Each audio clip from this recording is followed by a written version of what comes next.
كنتم خير أمة أخرجت للناس تأمرون بالمعروف وتنهون عن انشاءاللہ عزیز بیچ میں کرتا جاؤں گا. سب سے پہلی چیز، جب انسان نکاح کرے تو اپنی بیوی کے ساتھ الفت اور محبت کا معاملہ رکھے، اور جب اس کا نکاح ہو تو پہلی رات یا جب پہلی بار ملے اسے کچھ تحفہ یا کچھ کھانے کی چیز دے. یہ سنت سے ثابت ہے، یاد رکھیں. نبی اکرم صلی اللہ علیہ وسلم کے تعلق سے آتا ہے، مسند احمد کی روایت ہے، اور اسماء بنت یزید جو ہے رضی اللہ عنہا اس کی راوی ہے، وہ کہتی ہیں اور فرماتی ہے کہ نبی اکرم صلی اللہ علیہ وسلم کا جب نکاح ہوا تو حضرت عائشہ رضی اللہ عنہا کو میں نے ہی تیار کیا، میں نے ہی آپ کو سجایا، میں نے ہی آپ کو تیار کیا. جب میں نے آپ کو تیار کیا اور اس کے بعد یہ کہلوا بھیجا نبی اکرم صلی اللہ علیہ وسلم کو کہ عائشہ تیار ہے، نبی اکرم صلی اللہ علیہ وسلم ان کے پاس آئے. آپ کو ایک دودھ کا پیالہ دیا گیا، رسول اکرم صلی اللہ علیہ وسلم نے اس دودھ کے پیالے سے دودھ پیا اور پھر اس پیالے کو عائشہ کی طرف بڑھا دیا رضی اللہ عنہا. عائشہ نے وہ فرماتی ہے کہ تھوڑا ان کو شرم آئی، جھجک محسوس ہوئی، تو آپ نے انکار کر دیا. اسما کہتی ہے کہ میں نے غصہ کیا اور انہیں ڈانٹا اور کہا رسول اللہ دے رہے ہیں نا، پھر تم کیوں نہیں لے رہی ہو؟ تو انہوں نے اس کو لیا اور تھوڑا سا پی لیا. اس کے بعد رسول اکرم صلی اللہ علیہ وسلم نے فرمایا تم لوگ بھی پیو، اور بھی عورتیں بیٹھی تھی، چونکہ عائشہ رضی اللہ عورتوں میں تھی اور ظاہر سی بات ہے وہ عورتیں پردے میں تھی، یاد رکھیں. تو کہا تم عورتیں بھی پیو، ٹھیک ہے. تو انہوں نے کہا اللہ کے رسول صلی اللہ علیہ وسلم آپ پہلے پی لے، زیادہ بہتر ہوگا. پھر رسول اللہ نے دوسری بار پھر پیا. اس کو پی کر جو آپ نے پھر عورت جو اسماء رضی اللہ عنہا کو دیا. وہ کہتی ہے کہ میں نے وہ گلاس لیا اور اس کو میں پلٹانے لگی، گھمانے لگی، تاکہ میں بھی وہیں ہونٹ لگاؤں جہاں رسول اکرم صلی اللہ علیہ وسلم نے ہونٹ لگایا تھا. اس سے پتہ چلا کہ صحابہ کے ساتھ ساتھ صحابیات بھی کتنا محبت رسول اکرم صلی اللہ علیہ وسلم سے کرتی تھی.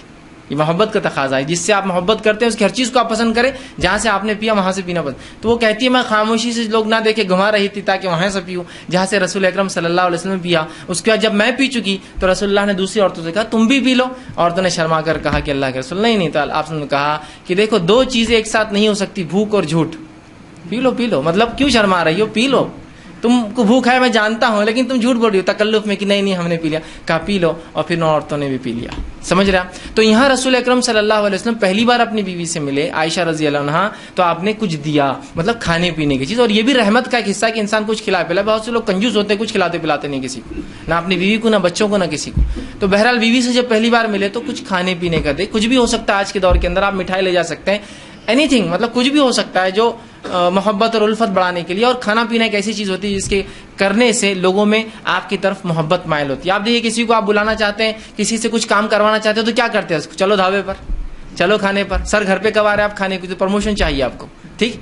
تو بہرحال کھانا ایک وہ ہے. تو یہاں شریعت نے کہا بیوی سے بھی الفت محبت کرو. تو پہلی بار جب آپ بیوی سے ملے تو چونکہ ہم بستری شروع ہوتی ہے اسی عمل کے بعد، اس لیے میں اس کو بھی رکھ رہا ہوں، تو کھلائے پلائے، کچھ دے. اور یہ کچھ بھی ہو سکتا ہے، آپ کے علاقے، سماج، ماحول کے اعتبار سے چیزیں XYZ بدل سکتی ہیں، ٹھیک ہے. بہرحال تو کچھ نہ کچھ کرے. دوسری چیز، جب بیوی سے پہلی بار خلوت مطلب علیحدگی میں جہاں کوئی آپ کو نہ دیکھ رہا ہو، جب خلوت میں ملاقات ہو، تو آپ صلی اللہ علیہ وسلم نے فرمایا کہ جب خلوت میں بیوی سے پہلی بار ملے، اور یہ عمل ایک بار کے لیے ہے صرف جو اب میں عمل بیان کر رہا ہوں، تو آپ نے فرمایا کہ جب ملے تو اس بسم اللہ کہے، اللہ کا نام لے، اور بیوی کا جو سر کا سامنے کا حصہ ہوتا ہے بالوں کا، ٹھیک، اس کو اپنے سیدھے ہاتھ سے پکڑے، ٹھیک، سیدھے ہاتھ سے پکڑے.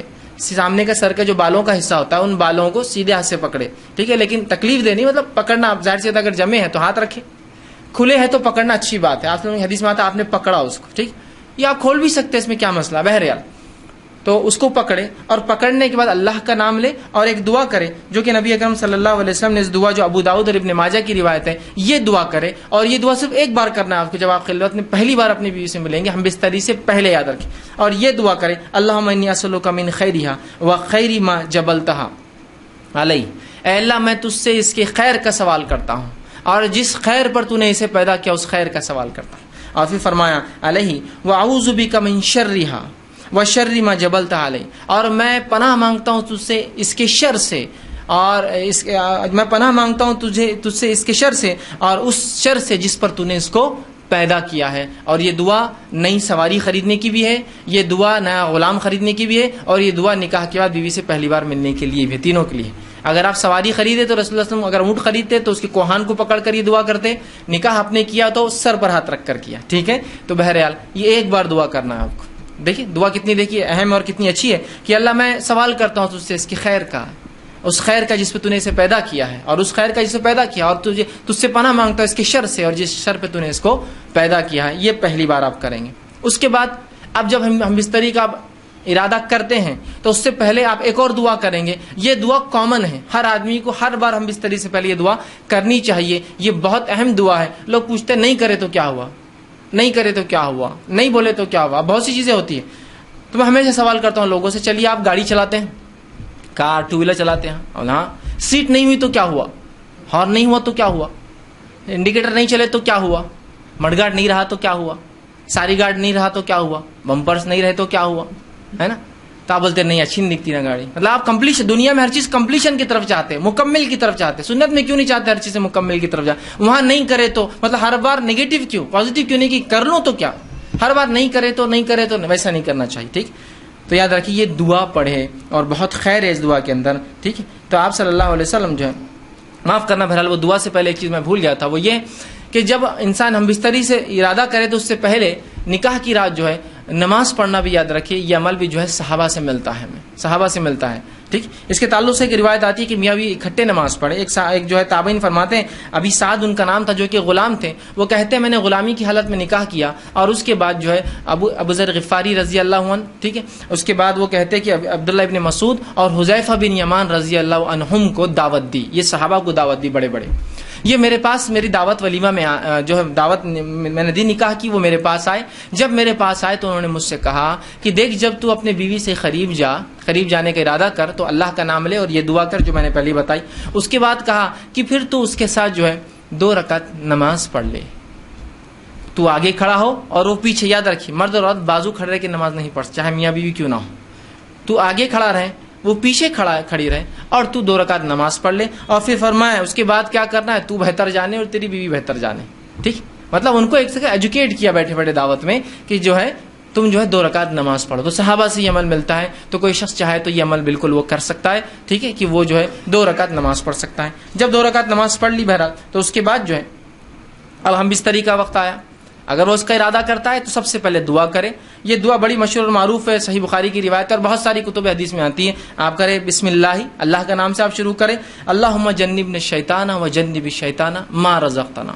یہ دعا یاد رکھیں, چھوٹی سی دعا, یہ دعا کر لے بسم اللہ, اللہ کے نام سے. اللہم جنبنا الشیطان, اے اللہ جو ہے ہمیں شیطان سے محفوظ رکھ. پھر آگے فرمائے وجنب الشیطان ما رزقتنا, اور اس چیز کو بھی شیطان سے محفوظ رکھ جو تو نے اس کے ذریعے رزق رکھا ہے. اور رزق یہاں مراد اولاد, مطلب اے اللہ مجھے اور میری بیوی کو شیطان سے دور رکھ اور جو ہے میری اولاد کو بھی شیطان سے دور رکھ. دیکھیے انسان جو ہے یہاں ہمبستری کر رہا ہے, یہاں اپنے بیوی کے ساتھ سونے کی بات ہو رہی ہے, یہاں سیکس کی بات ہو رہی ہے, اس کے بعد بھی یہاں تعلیم دی جا رہی ہے, ایجوکیٹ کیا جا رہا ہے اور کہا جا رہا ہے کہ ٹھیک ہے نفسانی خواہشات کو پورا کرنا ہے لیکن ہوس کے شکار مت بنو.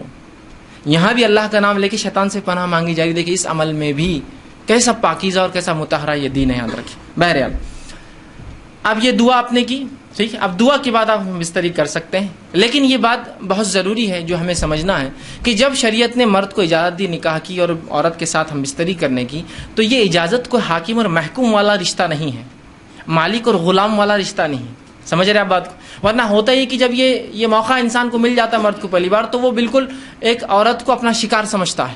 ہر آدمی ایسا نہیں ہوتا لیکن کچھ لوگ ہوتے ہیں ایسے. وہ سمجھتا ہے وہ شکار ہے اور میں آقا ہوں اور یہ غلام ہے, میں حاکم اور یہ میری محکوم ہے. ٹھیک, اور لہٰذا وہ اس پر ٹوٹ پڑتا ہے جانوروں کی طرح. اندازہ لگائیے ایک عورت کے ساتھ اگر آپ یہ سلوک کریں گے جو آپ کی بیوی اور زندگی بھر رہنے والی, شریک حیات کہا جاتا ہے نا بیوی کو. شریک حیات مطلب لائف پارٹنر ہے آپ کی, پوری زندگی آپ کے ساتھ شریک رہیں گی. اور اگر پہلی رات آپ ساتھ یہ بدتمیزی کریں گے کہ آپ بتائیں گے کہ میں نے نکاح خالص صرف اپنے حوث کو پورا کرنا کیا. ٹھیک ہے, الفت اور محبت ایک چیز ہے, لو ایک چیز ہوتی ہے, کہ لسٹ ایک چیز ہوتی ہے انگلش کے اندر. اردو میں جیسے کہتے ہیں ایک محبت ہوتی ہے اور ایک حوث ہوتی ہے. تو ہمیں محبت کی اجازت ہے, حوث پوری نہیں کرنا ہے ہم کو.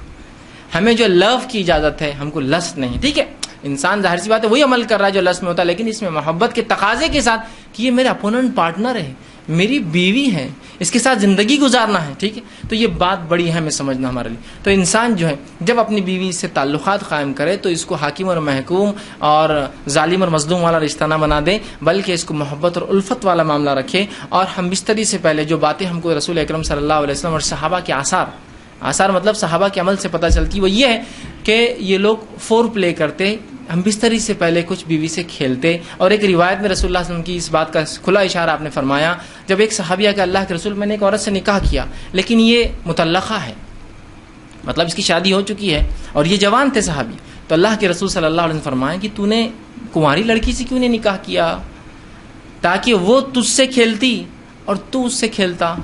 تو کہا اللہ کے رسول میری مجبوری تھی, میرے والدہ کا انتقال ہو گیا اور میری 3 چھوٹی چھوٹی بہنیں ہیں, اگر میں کوئی کنواری لڑکی لاتا تو وہ میری بہنوں کی دیکھ بھال برابر سے نہیں کر پاتی. جب میں نے ایسی عورت کو لایا نکاح میں جو مطلقہ ہے, اس کو پریویس ایکسپیرینس ہے زندگی کا, وہ زندگی سماج میں گزار چکی ہے, وہ میری بہنوں کی اچھے سے تربیت کر سکتی ہے. اس حدیث سے ایک بات اور پتہ چلی, نکاح میں بہت سارے مقاصد انسان رکھ سکتا ہے نکاح کے لیے. تو ایک مقصد یہ بھی تھا ان کا کہ محبت کے ساتھ ساتھ بچیوں کے لیے کچھ, میری بہنوں کے لیے کچھ ایسی عورت آ جائے جو میری ان کی بھابھی ہو لیکن ایک ماں جیسا ہو. تو ظاہر سی بات ہے ایک کنواری لڑکی یہ سب نہیں کر سکتی تھی, ٹھیک ہے. لیکن اس حدیث میں رسول اللہ نے جو فرمایا تو اس کے ساتھ کھیل اور وہ تیرے ساتھ کھیلے, تو یہ محبت جو ہے یہ ہم بستری سے پہلے انسان فور پلے کرے, کھیلے اس سے, مطلب اس کو راضی کرے اور منوائے اس عمل کے لیے. اس لیے کہ ہیومن بینگ جو انسان ہوتے ہیں وہ میکینیکل عمل نہیں کر سکتے. میکینیکل سمجھتے مشینیں ہوتی, مشینوں کا معاملہ ہوتا ہے کہ آپ نے جب بٹن دباؤ میکینیکلی شروع ہو جاتی, لیکن انسان جو ہوتے ہیں ویسے میکینیکل نہیں ہوتے. ان کو ذہنی تیار ہونا پڑتا ہے, پھر جسمانی فزیکل ریڈی ہونا پڑتا ہے, اس کے بعد انسان کچھ اعمال کر سکتا ہے. جیسے آپ کو کس سے ڈیل کرنا ہے کوئی انسان سے, تو بہت ساری باتیں ہوں گی, ملاقاتیں ہوں گی, ٹھیک ہے, اس کے بعد کوئی ڈیلنگ فائنل تک پہنچیں گے. سیم ویسے ہوتا ہے. تو اس بات کو ذہن میں رکھیں, اور بالخصوص پہلی رات میں تو آپ خاص طور سے اس کو یہ نہ کرے کہ ٹوٹ پڑنے کا معاملہ کرے, بلکہ سنت کو لحاظ رکھتے ہوئے, شریعت کا لحاظ رکھتے ہوئے, انسانی ذہنیتوں کا لحاظ رکھتے ہوئے, سامنے والے فریق کی, آپ کی بیوی کی عمر کا لحاظ بھی رکھ سکتے. ہو سکتا ہے کوئی انسان 40 سال کا اور نکاح 20 سال سے کیا ہو, جائز ہے بالکل. تو اب یہاں سمجھنا پڑے گا اس کی عمر کا تقاضا کم ہے, تو ظاہر سی بات ہے, سمجھ رہے ہیں آپ بات کو. یہ تمام چیزیں آپ جو ہے ذہن میں انسان رکھیں. تو فور پلے جس کو ہم کہتے ہیں کہ ہم بستری سے پہلے کچھ ایسی چیزیں جس سے انسان اس عمل کی طرف راغب ہو جو عمل اس کو اب کرنا ہے, جو کہ اللہ نے اس کے اوپر جائز قرار دیا اور وہ مباح ہے اس کے لیے کرنا, حلال ہے اس کے لیے کرنا, جس سے اپنے آپ کو تسکین دے سکتا, سکون حاصل اور اطمینان حاصل کر سکتا. سمجھ رہے آپ بات کو. تو فور پلے کی بڑی اہمیت ہے. اس کے اندر مختلف چیزیں ہو سکتی ہیں, انشاءاللہ آگے آئیں گا تو اس میں کچھ نہ کچھ پوائنٹس اس کے ڈسکس کرتا جاؤں گا, ٹھیک. تو فور پلے ہوگا اس سے پہلے کہ انسان تیار کرے اپنے فریق کو. دوسری چیز یہ کہ دونوں کا اس عمل کے لیے راضی ہونا ضروری ہے. ہم بستری کے لیے دونوں کا اس عمل کے لیے راضی ہونا ضروری, یاد رکھیں, اس لیے کہ یہ کوئی ون سائڈ معاملہ نہیں ہے. اور مرد کے راضی ہونا یہ بالکل واضح ہوتا ہے, لیکن عورت راضی ہے نہیں راضی ہے یہ واضح نہیں ہوتا ہے. مرد اس عمل کے لیے راضی ہے, وہ ظاہر ہے, اس کی جسمانی کیفیت اور اس کا جسمانی کیفیت اس کی اشارہ کر دیتی ہے کہ مرد تو راضی ہے اس عمل کے لیے, لیکن ظاہر سی بات ہے عورت کے اندر ایسی کوئی چیز نہیں ہے جس سے پتہ چل سکے کہ اس عمل کے لیے وہ راضی ہے. بات سمجھ رہے ہیں آپ میری, ٹھیک. تو ظاہر سی بات ہے دونوں کی رضامندی ضروری ہے. تو مرد راضی ہے عورت سمجھ سکتی ہے, لیکن عورت راضی ہے مرد سمجھ نہیں سکتا ہے اس کے, ظاہر سی بات ہے جسمانی اعتبار سے. تو اس کو اس معاملے میں تیار کرنا ہوگا, اس کو اس معاملے میں پوچھ سکتے ہیں آپ, اس کو اس معاملے میں اس کی بھی حامی لے سکتے ہیں آپ. اور حامی اس کا ہاں ہر بار زبان سے بولنا نہیں ہے, کچھ باتیں آپ سمجھ سکتے ہیں جس کہاں ہوتی ہیں, سمجھے نا, انسان کی آنکھوں کے اشارے, جسمانی ہوا جس سے انسان سمجھ سکتا ہے کہ اس کا معنی ہاں ہے. اس معاملے میں خواتین سے میری بالخصوص درخواست یا نصیحت جو ہوگی وہ یہ ہے کہ بہت ساری عورتیں, مرد تو راضی ہے اس عمل کے لیے, پہلے دن کی بات, جب ہم عام بات کر رہے ہیں تو یہ بات یاد رکھیے, اور یہ ہمیشہ کے لیے عام اعتبار سے بھی اور اس دن کے لیے بھی خاص بھی, نکاح کے رات بھی اور اس کے بعد بھی, کہ عورتیں جو ہے اپنی رضامندی کا بھی اپنے شوہر سے اظہار کرے. اگر وہ یہ نہیں کرتی تو بہت ساری طلاق کی صرف یہ وجہ بنتی, یاد رکھیے, کہ وہ کہتا ہے کہ میری بیوی میں سے کبھی راضی نہیں, آج تک اس نے ایک بار بھی مجھ سے جو ہے محبت کی بات نہیں کہی یا محبت کے لیے خود راضی نہیں ہوئی. تو عورتوں کو بھی اس معاملے میں آگے حصہ لینا پڑے گا بڑھ کر, چونکہ یہ ایک ایسی چیز ہے اس میں صرف مرد شامل نہیں ہے. اگر عورت اپنا حصہ نہیں رکھیں گی تو مرد کے لیے, میں معاف کرنا الفاظ اگر میرے سخت لگ رہے ہو تو, لیکن سمجھیے اس بات کو, مرد کے لیے صرف آپ ایک کھلونا ہو جائیں گے, اس کے علاوہ آپ کی کوئی حیثیت نہیں باقی رہیں گی. حضرت رسول اللہ کیا فرما رہے ہیں کہ تو اس کنواری سے نکاح کرتا تو وہ تجھ سے کھیلے اور تو اس سے کھیلے. دیکھیے الفاظ غور کیجیے حدیث کی, دونوں کے لیے کہا, یہ نہیں کہا کہ تو اس سے کھیلے, وہ تجھ سے کھیلے اور تو اس سے کھیلے. تو یہاں رسول اللہ صلی اللہ علیہ وسلم اشارہ کر رہے ہیں کہ اگر کنواری ہوتی تو وہ تجھ سے کھیلتی, مطلب وہ ایک پارٹ بنتی اس گیم کا, وہ اس کھیل کے اندر تیری حصے دار بنتی, شریک بنتی. تو یہ باتیں, یہ بیاہی, اب دیکھیے بہت سی بار میں سمجھتا ہوں شوہر کے ساتھ کمرے میں رہ کے بھی آپ بیاہی کا سوچیں گے تو میں سمجھتا ہوں اب کوئی تقاضے باقی نہیں رہے. یہاں بیاہی اور حیا کچھ نہیں ہے, اب آپ کا شوہر ہے وہ, یہ آپ کو سمجھنا پڑے گا, ٹھیک ہے. تو یہاں عورتیں اپنی رضامندی کا اظہار کریں, جو مختلف طریقوں سے وہ کر سکتی ہے، یاد رکھیے مختلف طریقوں سے کر سکتی ہے۔ جب یہ عورتیں اس میں لیک کر جاتی ہے، کمزور پڑ جاتی ہے، تو مرد کو ایسی عورتیں پسند آ جاتی ہے جو اس طرف اشارے کرتی ہے اور مائل کرتی ہے۔ جو بری عورتیں ہوتی ہیں، جو فحاشائیں ہوتی ہیں، وہ اپنی رضامندی کا کنٹینیوس اظہار کرتے رہتی ہیں۔ تو جب عورتیں ہیں جن کے لیے جائز اپنے شوہر سے جو کام کرنا، تو کیوں نہیں وہ اپنے اظہار کرتی، کیوں نہیں بتا رہی ہو؟ چونکہ مرد ترازی ہے، تیار ہے، اس کے جسمانی کیفیت سے پتہ چل جاتا ہے، عورت کو کیسے پتہ چلیں گے؟ اب تک کہ آپ نہیں بتائیں گی۔ اور اس میں کوئی حیا اور بے حیائی کا تقاضا نہیں، یاد رکھیے یہ آپ کی محبت اور الفت ہے، اور اس کو کہیں گے محبت کی سب سے اونچائی، یاد رکھیے جو میاں اور بیوی کے بیچ میں ہوتی ہے۔ تو آپ بھی اپنی رضامندی کا ضرور جو اپنے شوہر سے اظہار کریں، ٹھیک ہے؟ ورنہ اکثر طلاقوں کی وجہ یہ بنتی ہے کہ بیوی، شوہر کا دعویٰ ہے کہ بیوی نے آج تک فلاں نہیں کیا، اور پھر وہ الزام لگاتا ہے اس کا سیکس کمزور ہے، یا اس کی قوت باہ اس میں نہیں ہے، اور فلاں نہیں ہے، اور فلاں نہیں ہے۔ تو وہ سب طرف کیوں جا رہے ہیں؟ شریعت نے آپ کو بتا دیا، رسول اللہ صلی اللہ علیہ وسلم کہہ رہے ہیں، اور ظاہر سی بات ہے ہر چیز کھول کر بیان کرنا ضروری نہیں، کیا اتنا کافی نہیں تو اس سے کھیلے اور وہ تجھ سے کھیلے، اتنا کافی نہیں ہے ہمارے لیے سمجھنا؟ کیا اور وضاحت چاہتے ہیں آپ پوری چیز؟ کیا پورا پکچر دکھانا چاہتے ہیں؟ کیا یہ بتائے تو ہم کو سمجھ میں آئیں گے؟ نہیں، اشارہ کافی ہوتا ہے، اور مومن کے لیے تو اشارے بہت زیادہ کافی ہوتے ہیں۔ عقل مند کو اشارہ کافی ہوتا ہے، لوگ کہتے ہیں، میں کہتا ہر مومن عقل مند ہوتا ہے، اور اس کو اپنے نبی اور شریعت کے ہر اشارے کافی ہو جاتے ہیں، وہ سمجھ جاتا ہے باقی کیا ہے۔ تو عورتوں کو بھی اشارہ ہے اس حدیث کے اندر۔ بہرحال آگے بڑھیے۔ اب انسان جو ہے جمع کیسے کرے، یہ تو پہلے کا ہوا، اور کچھ باتیں نکاح کے لیے خاص اور کچھ عام تھی۔ اب نکاح کی رات بھی ہو سکتی ہے اس میں انوالو، اور ادر زندگی کا اور حصہ جہاں میاں بیوی ہم بستری کرنا چاہتے، اب جمع کیسے کرے؟ جمع سے مراد، جب میں الفاظ کہہ رہا ہوں تو شرمگاہ کا جمع ہونا اور ملنا اس سے مراد ہے میرا، یاد رکھیے، ٹھیک ہے؟ کہ انسان اس اب جمع کیسے کرے، اس کے تعلق سے بہت ساری غلط فہمیاں ہوتی ہیں، انشاءاللہ آج اس کے ازالے کرنے کی کوشش کروں گا۔ اب انسان اپنی بیوی سے کیسے جمع کر سکتا ہے؟ آئیے اللہ رب العزت کا جواب اپنی کتاب، اس کی کتاب میں جو اس نے دیا، اس سے ہم شروع کرتے ہیں۔ اللہ رب العزت فرماتا اور کہتا ہے سورہ بقرہ سورہ نمبر 2 آیت نمبر 223، اور فرماتا ہے نساء حرث لکم فأتوا حرثکم ان شئتم، کہ اللہ فرماتا اور کہتا ہے تمہاری عورتیں تمہارے لیے کھیتیاں ہیں، اور تم جس طرح سے چاہو اپنی کھیتیوں میں آؤ۔ تمہاری عورتیں تمہارے لیے کھیتیاں ہیں، جیسا ایک کسان اپنے کھیت میں بیج ڈالتا ہے تاکہ اس سے فصلیں نکلے، تو تمہاری بیویاں تمہاری اولادوں کی پیدا ہونے کی وجہ ہے نا، اس کے بغیر کیسا ہوں گا؟ تو تم جو ہے اللہ رب العزت فرما رہا ہے کہ تم جو ہے پھر جہاں سے چاہو وہاں سے اپنے بیویوں میں داخل ہو، ٹھیک؟ اب اس کے تعلق سے کیا واقعہ آتا ہے، اس کے شائع نزول میں رکھ دیتا ہوں، تو وہ پہلی بات بالکل انشاءاللہ جو آیت ہے وہ واضح ہو جائیں گے، کلیئر ہو جائیں گے۔ آئیے، جو ہے صحیح بخاری کی روایت ہے، جابر رضی اللہ عنہ فرماتے اور کہتے ہیں یہودی جو ہے یہ بات کہا کرتے تھے کہ آدمی اگر اپنی بیوی سے شرمگاہ میں اگلے حصے میں جہاں سے اولاد پیدا ہوتی ہے، ٹھیک ہے، وہاں اگر ہم بستری پیچھے سے کھڑے رہ کر کرے، پیچھے ہو کر کرے بیوی کے، سمجھ رہے آپ بات کو، کہ اپنے بیوی سے صحیح جگہ مطلب شرمگاہ کا اگلا حصہ اس میں ہم بستری کرتا ہے جہاں سے اولاد پیدا ہوتی ہے، لیکن پیچھے سے کھڑے رہ کر کرتا ہے، تو اس سے اولاد بھینگی پیدا ہوتی ہے، مطلب آنکھیں اس کی سکوئن جس کو کہتے ہیں، مطلب آنکھ ڈھلتی ہوئی یا دونوں آنکھ ڈھلتی ہوئی ہوتی ہے، بھانگا جس کو عام زبان میں کہتے ہیں، ٹھیک ہے، یہ بھینگا جس کو بولتے ہیں، تو ویسا پیدا ہوتا ہے۔ جب یہ بات صحابہ تک پہنچی تو صحابہ نے رسول اللہ سوال کیا، اللہ کے رسول، یہودی کہتے ہیں کہ ایسا اگر کرنے سے بچہ بھینگا پیدا ہوتا ہے، سکوئنٹ ہوتی ہے اس کی آنکھیں، ڈھلتی ہوئی ہوتی ہے، خراب ہوتی ہے، دونوں بیچ میں آ جاتی ہے۔ تو آپ صلی اللہ علیہ وسلم نے اس کے جواب میں اللہ رب العزت نے یہ آیت نازل کی۔ جب یہ آیت نازل ہوئی تو آپ نے فرمایا اور کہا آگے سے یا پیچھے سے مگر مقام پیدائش میں۔ آپ نے کیا کہا؟ آگے سے یا پیچھے سے، لیکن مقام پیدائش میں، سمجھ رہا؟ مطلب جہاں سے اولاد پیدا ہوتی ہے وہیں انسان کر سکتا ہے، اس کے علاوہ کرنا حرام ہے۔ انشاءاللہ اس کی تفصیلات آگے رکھوں گا کیا حرام ہے اس معاملے میں، ٹھیک ہے؟ تو چاہے انسان آگے سے ہو پیچھے سے ہو، لیکن مقام پیدائش میں۔ آئیے دوسری روایت، عبداللہ ابن عباس رضی اللہ عنہ فرماتے ہیں، یہ ابو داؤد کی روایت، آپ نے فرمایا تھوڑی طویل روایت ہے لیکن بہت ساری باتیں علم کی اس میں آ رہی ہے اس روایت کے اندر، بالخصوص اس مسئلے کے تعلق سے۔ وہ کہتے ہیں مدینہ میں انصار جو ہے یہودیوں کی اتباع کرتے تھے، چونکہ انصار تو مشرک تھے، ان کے پاس کوئی عقیدہ نہیں تھا، یہ تو، لیکن اہل کتاب کو یہ بڑا اونچا سمجھتے چونکہ وہ کتاب کے حامل لوگ تھے، تو ہر چیز میں وہ یہودیوں کو فالو کرتے، حتیٰ کہ یہودی اپنے بیویوں کو چت لٹاتے، مطلب چہرہ اوپر اور عورت لیٹی ہے، اور اس کے بعد ہم بستری کرتے، تاکہ اس سے کیا ہوتا ہے، سطر کے لیے بھی اچھا ہے، انسان جب مرد لیٹ جاتا ہے عورت پہ تو پوری ڈھک بھی جاتی ہے، تو طہارت کے لیے بھی اچھا ہوتا ہے، اور سطر پوشی کے لیے بھی خامہ کا زیادہ سطر کھلتا نہیں ہے، اچھا ہوتا ہے۔ تو یہودی صرف اس پوزیشن کو، اس طریقے کو حلال مانتے تھے۔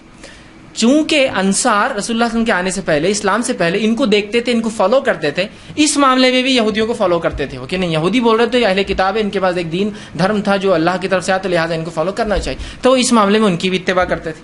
عبداللہ ابن عباس رضی اللہ عنہ فرماتے ہیں لیکن ہم جو مہاجر تھے، ہم مکے والے لوگ، مکے کے جو لوگ تھے، وہ مختلف قسم سے اپنے بیویوں سے تعلقات قائم کرتے، آگے سے پیچھے سے لٹا کر، ہاتھوں پہ ان کو کھڑے کر کے، مختلف چیزوں سے، اور جنس کی ہم بستری کی لذتیں اٹھایا کرتے تھے۔ لیکن جب مہاجر مدینہ پہنچے اور انصاریوں سے نکاح شروع کیا، اور جب ایک مہاجر نے ایک انصاری عورت سے نکاح کیا، اور نکاح کرنے کے بعد جیسا ان کا طریقہ تھا کہ وہ مختلف انداز سے، مختلف طریقوں سے صحیح جگہ ہم بستری کرتے، مطلب شرمگاہ میں، مطلب اگلے حصے میں کرتے، جب اس نے ڈیمانڈ کیا اس شخص نے، تو اس انصاریہ نے کہا ہم تو صرف ایک طریقہ اپناتے، اس عورت نے، وہ بھی صحابیہ تھی، وہ ہے چت لیٹنا اور تم اوپر سے رہو۔ اس نے کہا ایسا کیوں؟ ہم تو مختلف چیزیں کرتے ہیں اس میں، جس کو عام زبان میں بہرحال آسن کہتے ہیں، لوگ بہرحال سمجھتے ہیں آسن کہتے ہیں اس کو، شاید سنسکرت کا لفظ ہے یہ ہندی کا لفظ ہے، بہرحال تو ہم تو مختلف کرتے ہیں۔ تو انہوں نے کہا نہیں میں تو یہ کرنے نہیں دوں گی، جھگڑا بڑھ گیا، اس نے کہا میں تو ایسے ہی کروں، اس نے کہا ہمارے پاس یہ طریقہ نہیں، اور بات رسول اکرم صلی اللہ علیہ وسلم پہنچ گئی، اور پھر یہ آیت نازل ہو گئی تمہاری بیویاں تمہاری کھیتی ہے، تم جہاں سے چاہو، مطلب جو مہاجر کر رہے تھے صحیح کر رہے تھے، مختلف پوزیشنز ہو سکتے ہیں لیکن اگلے حصے میں صرف پیدائش کے حصے میں انسان کر سکتا ہے۔ تو یہ روایت میں بہرحال بہت ساری باتیں آ گئی، اور بہت ساری باتوں کا جواز ہمیں مل گیا ہے۔ آگے آئیے، اب اس معاملے میں انسان جمع جو کرے، ہم بستری کرے، تو لیٹ کر سکتا ہے، لیٹنے میں جتنی پوزیشنز ہو سکتی ہے وہ استعمال کر سکتا ہے، شرط ایک ہی ہے، وہاں انسان اپنی شرمگاہ کو داخل کرے، عورت کی شرمگاہ میں جہاں سے اولاد پیدا ہوتی ہے، ٹھیک ہے، وہی ایک جگہ ہے۔ دوسرا بیٹھ کر سکتا ہے، جتنی پوزیشنز ہو سکتی ہے اس کے لیے، شریعت نے اس سے کوئی ممانعت کا اظہار نہیں کیا، لیکن سب سے بہترین پوزیشن اولاد کی پیدائش میں اور اس میں سازگار ہونے میں وہی ہے جو عورت کو لٹا کر کرے، اس لیے کہ اس میں سیدھا مرد کی شرمگاہ اوپر سے ہوتی ہے اور اولاد کی پیدائش کے چانسز زیادہ ہوتے ہیں اس معاملے میں، بہرحال ٹھیک۔ اس کے بعد بیٹھ کر جتنے طریقے ہو سکتے ہیں، جتنی پوزیشنز ہو سکتی ہے، جس میں میں جو بتا رہا ہوں بات آپ سمجھ رہے ہیں کہ شرمگاہ مرد کی عورت سے ملے اور سامنے کے حصے میں آپ کے لیے جائز ہے۔ اسی طرح کھڑے رہ کر جو کچھ ہو سکتا ہے، اس میں کوئی ممانعت نہیں ہے، کراہت ہو سکتی ہے، ناپسندیدگی ہو سکتی ہے، لیکن ممانعت کسی میں بھی نہیں، حرمت کسی میں بھی نہیں، بیٹھ کر، لیٹ کر، کھڑے رہ کر کچھ بھی ہو سکتا ہے۔ ابھی بات کا ازالہ میں کر دوں، بہت سے لوگوں نے عجیب عجیب باتیں لکھ دی، اللہ ان پر رحم کرے، جس کی وجہ سے امت کو خامخواہ ایسی مشکلات اور تکلیفوں میں ڈالا جو شریعت نے نہیں دی، کہ کھڑے رہ کر کرے تو اولاد لنگڑی پیدا ہوتی ہے، بیٹھ کر کرے تو اولاد فلاں پیدا ہوتی ہے، پیچھے سے کرے۔ آج بھی میں کہہ رہا ہوں کہ اگر کوئی لڑکا بہنگا آ جاتا ہے جس کی آنکھیں اسکوئنٹ ہو، اس کی آنکھیں برابر نہ ہو، تو عورتیں ایک دوسرے کو دھکا دے کے ہنستی مجلس، ان کے ماں باپ نے کیا کرے تھے دیکھو بچہ۔ آج بھی میں کہہ رہا ہوں، کیسی عجیب بات ہے، شریعت کلیریفیکیشن دے رہی ہے، قرآنی آیتیں نازل ہو رہی ہے، اور اس کے بعد بھی کہ ہماری عقلیں، اب عقلوں کا کیا بھائی، علم کی کمی ہی یہ سب چیزوں کی وجہ ہے۔ لا علمی جو نقصان پہنچاتی ہے نا، وہ کوئی چیز، کوئی ہتھیار، کوئی دشمن آپ کو جو نقصان نہیں پہنچائیں گے نا، آپ کی اور ہماری لا علمی اسلام کے تعلق سے نقصان پہنچاتی ہے۔ بہرحال تو کوئی بھی پوزیشن اختیار کر سکتے، کوئی ممانعت کسی بھی پوزیشن کی ثابت نہیں ہے، ٹھیک۔ اسی طرح سیکنڈ چیز، ہم بستری کے اندر بیوی کو چومنا اور بوسہ لینا جسم کے ہر حصے کو جائز ہے سوائے شرمگاہ کو چھوڑ کر۔ یہ معاملہ عورت کے لیے بھی مرد کے لیے ہے۔ بیوی کو چومنا یا شوہر کو چومنا، بیوی کو بوسہ لینا یا شوہر کا بوسہ لینا تمام جسم پر جائز ہے سوائے شرمگاہ چھوڑ کر۔ سمجھ رہا؟ عورت کا اگلا اور پچھلا حصہ، اور شرمگاہ دو چیزیں ہوتی، مرد کا اگلا اور پچھلا حصہ اور عورت کا اگلا اور پچھلا حصہ، اس کو چھوڑ کر تمام اعضاء کو چومنا یا بوسہ لینا آپ کے لیے جائز ہے۔ اس کے مختلف طریقے ہو سکتے، وہ تمام جائز ہے۔ بوسہ لینے کے مختلف طریقے ہو سکتے، پورے جائز ہے۔ انسان جو ہے مختلف سر پہ لیتا ہے، پیشانی پہ لیتا ہے، گال پہ لیتا ہے، اور ہونٹ پر لے سکتا ہے، تمام جائز ہے۔ اس کے علاوہ جسم پر لے سکتا ہے، یہ جائز ہے۔ ہاں، صرف اگلا اور پچھلا شرمگاہ کا حصہ چھوڑ کر تمام جسم پہ بوسہ لینا اور چومنا جائز ہے، انکلوڈنگ ایوری تھنگ میں کہہ رہا ہوں، ٹھیک۔ اس کے بعد ایکسکلوڈنگ صرف دو چیزیں، ٹھیک۔ اس کے بعد دوسری جو غلط فہمی ہوتی ہے، لوگ سوال کرتے ہیں، وہ یہ ہے کیا میاں بیوی ایک دوسرے کے جسم کو تمام حصوں کو ہاتھ لگا سکتے ہیں؟ تو ہاں، میاں اور بیوی اپنے جسم کے تمام حصوں کو ہاتھ لگا سکتے ہیں، انکلوڈنگ ملا کر اپنی شرمگاہ کا اگلا اور پچھلا حصہ۔ چومنے میں نہیں یاد رکھے، لیکن ہاتھ لگانے میں اجازت ہے۔ اسی طرح میاں اور بیوی اپنے جسم کے تمام حصوں کو دیکھ سکتے ہیں، انکلوڈنگ اگلا اور پچھلا حصہ شرمگاہ کا۔ کوئی نہ دیکھنا چاہے اس کا اپنا مسئلہ ہے، اس کی اپنی طہارت میں اس کا اعلیٰ مقام ہے، لیکن اس کی کوئی حرمت اور کراہت ثابت نہیں ہے، یاد رکھیے۔ اس لیے کہ آپ سے سوال ہو اللہ کے رسول ہم نے بیویوں کا کیا دیکھے اور کیا نہ دیکھے، تو کہا تم اپنے بیویوں کا سب کچھ دیکھ، اپنے بیویوں اور لونڈیوں کا جو چاہو سب کچھ تم دیکھ سکتے ہو۔ تو حدیث نے کھلی آپ کو اجازت دے رکھی ہے۔ چومنے کے معاملے میں 2 اعضاء 2 حصے چھوڑ کر آپ کو تمام اجازت ہے، چھونے کے معاملے میں تمام اعضاء اور دیکھنے کے معاملے میں تمام اعضاء۔ یہ بات اس لیے کہہ رہا ہوں کہ بہت سے لوگوں نے پتہ نہیں ایسی باتیں کہہ دی، اللہ رحم کرے کہاں سے لائے مجھے نہیں پتا، کہ اگر بیوی کی شرمگاہ دیکھی تو اولاد بگڑی بھی پیدا ہوتی ہے۔ ارے اللہ، تو کیسے ریسٹرکشنز ہم دے رہے ہیں جو ریسٹرکشن شریعت کے نہیں ہیں؟ کیسے، مطلب سوچیے نا آپ، کیسی عقل کام نہیں کرتی کہ ایسے کیسے ریسٹرکشن ہو سکتے، ٹھیک؟ تو لہٰذا اس بات کے تعلق سے لوگ بہت سوال کرتے ہیں، میں نے اس کا کلیریفیکیشن پورا بہرحال سوال کے تعلق سے دے دیا۔ دونوں ہی چیزیں یاد رکھیے، صرف بوسہ لینا اور چومنے کے علاوہ چھونے کے معاملے میں اور دیکھنے کے معاملے میں میاں اور بیوی کمپلیٹ رائٹ ہے، کمپلیٹ حق ہے، وہ جو چاہے اس معاملے میں کر سکتے ہیں، یاد رکھیے، ٹھیک؟ اب آئیے اس معاملے میں ہم بستری میں منائی کس چیز سے ہے وہ بھی دیکھ لیں، اور افضل کب اور کہاں اور کیسے ہے، ٹھیک؟ وہ بھی ایک دیکھ لیتے ہیں۔ آئیے آگے بڑھیے۔ تو اس معاملے ہم بستری میں دبر پیچھے سے، مطلب شرمگاہ کے پچھلے حصے میں عورت کے داخل ہونا حرام ہے، جس کو عام زبان میں کہیں گے پیخانے کی جگہ، ٹھیک؟ عورتوں کے جو شرمگاہ ہوتی ہے وہ مردوں کے مقابلے میں مختلف ہوتی ہے اس معاملے میں کہ مرد کی شرمگاہ کا ایک ہی حصے سے پیشاب بھی نکلتا ہے اور منی بھی نکلتا ہے، لیکن عورتیں مختلف، تو عورتوں کے پیشاب کی جگہ الگ ہوتی ہے اور شرمگاہ الگ، جہاں اولاد پیدا ہوتی ہے وہ جگہ الگ ہوتی ہے، اور پیخانے کی جگہ الگ ہوتی ہے۔ تو مردوں میں 2 ہی حصے ہیں جہاں سے نکلتا، عورتوں میں 3 ہوتے ہیں، یاد رکھیے۔ تو یاد رکھیے مرد کے لیے عورت کی جو ہے شرمگاہ کے علاوہ کوئی بھی عمل کرنا درست نہیں، اور بالخصوص دبر کی تو حرمت شریعت نے اتنی سخت ثابت کی۔ مسند احمد کی روایت ہے، جو ہے ام سلمہ رضی اللہ عنہ فرماتی ہیں جب مہاجرین انصار کے پاس مدینہ آئے تو ان کی عورتوں سے جو ہے شادیاں رچائی۔ مہاجر عورتوں کو زمین پر لٹا کر یا ان کے ہاتھ کو زمین پر رکھ کر گھٹنوں کے بل ان کو کر جمع کرتے تھے، فائدہ اٹھاتے تھے۔ مہاجرین میں سے ایک آدمی نے انصار کی عورت سے نکاح کر لیا اور ارادہ کیا کہ ویسے ہی کام کرے جیسا وہ ان کے پاس چلن تھا کرے، تو اس نے انکار کر دیا اور کہا جب تک رسول اکرم صلی اللہ علیہ وسلم پوچھ کر نہیں آؤں گی عمل نہیں کرنے دوں گی۔ اس نے کہا ٹھیک ہے جا پوچھ کر آ جا۔ وہ عورت صبح ہونے کے بعد رسول اکرم صلی اللہ علیہ وسلم کے پاس پہنچی، جب خدمت میں پہنچی تو بڑی شرم آئی، کیسے پوچھوں کیسے پوچھوں۔ تو ام سلمہ رضی اللہ عنہا جو آپ کی بیوی تھی ان سے کہا کہ ذرا آپ رسول اللہ سے پوچھ دیجئے نا کہ یہ عمل کیا جائز ہے۔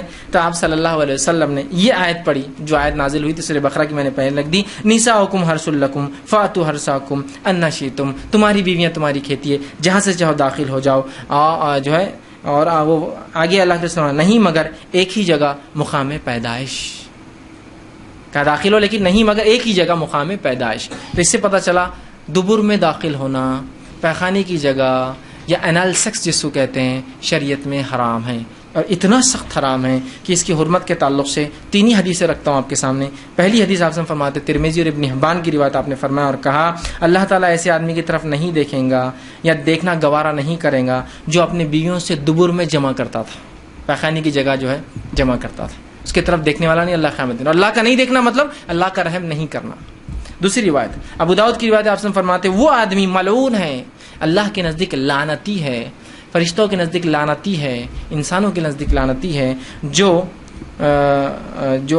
فرماتے ہیں جو محاش یعنی دبر میں عورت کے داخل ہو۔ دوسری روایت۔ تیسری روایت بہت سخت ہے، آپ سے فرماتے ہیں نسائی کی روایت، آپ نے فرمایا جس آدمی نے حائضہ عورت سے ہم بستری کی، جس آدمی نے اپنے بیوی سے دبر میں دخل کیا، اور جس آدمی نے یا عورت نے جو ہے کسی کاہن کے پاس جایا، نجومی کے پاس گیا اور اس کی بات کی تصدیق کی، ہاں یہ تو صحیح کہہ رہا ہے، اس نے اس چیز کا انکار کیا جو محمد پر نازل ہوئی ہے، مطلب وہ شریعت کا منکر ہے، وہ کافر ہے۔ اب لا علمی میں سمجھتا ہوں کتنے لوگ یہ گناہ کر چکے ہیں اپنی زندگی میں، لوگوں کو لگتا ہے یہ تو کوئی بات ہی نہیں، روٹین آف لائف ہے، ٹھیک؟ لا علمی کتنی خطرناک ہو سکتی، سمجھ رہے آپ، کہ اس نے اس چیز کا انکار کیا جو محمد پر نازل ہوئی، وہ منکر شریعت ہے، وہ اسلام کا منکر آدمی ہے جو دبر میں داخل ہوتا ہے۔ ہم کو معمولی لگتا ہے، شریعت کے نزدیک بہت سنگین جرم، تو علم بہت ضروری ہے ہر معاملے میں، بہرحال ٹھیک۔ تو یہ تینوں روایت بہرحال اس چیز کی وضاحت کر رہی تھی کہ تحریم دبر ہے۔ اب آئیے کچھ باتیں وضاحت